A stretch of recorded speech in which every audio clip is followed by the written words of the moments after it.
ते बिल शून्य. सगळं काही आईने लिहून काढलं आणि ती चिठ्ठी आपल्या राजूच्या उशीजवळ ठेवली.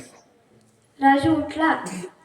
सकाळी त्याची आपल्याजवळ असणारी चिठ्ठीकडे नजर गेली. त्यांनी वाचली आणि वाचत होता. वाचता वाचता त्याच्या डोळ्यातनं पाणी येत होतं. डोळ्यातनं अश्रूंची धार लागली. वाचत जातोय की अरे मी तुला 9 महिने 9 दिवस गर्भामध्ये वाढवलं, बिल शून्य.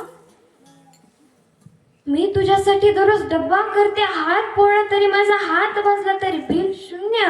अरे लहान असताना तू तुझ्या शाळेत थांबत नसायचा तर तू रडू नये म्हणून बाहेर उन्हामध्ये बसायचे, पण तुला आत काय चालतंय तुझं, तुला कुठे लागतंय का, काय होतंय हे उपाशी राहून बघायचे, बिल शून्य. अरे लहानपणी दररोज तुला अंघोळ घालायचे, बिल शून्य.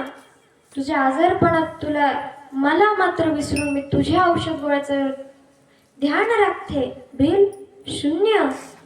हे वाचत जात असताना मात्र त्याच्या डोळ्यातल्या अश्रूची धार काही थांबना. मोठ्याने आई म्हणून हंबरडा फोडला. धावत पळत आपल्या आईजवळ गेला. पाहतो तर काय आई आपल्यासाठी दूध गरम करते. खरंच तिला भासते पातेलं उचलताना. कडकडून आईला मिठी मारली. म्हणाला आई माझं चुकलं आई. अरे तू माझ्यासाठी एवढं करते मला नाही कळलं, मला माफ कराय.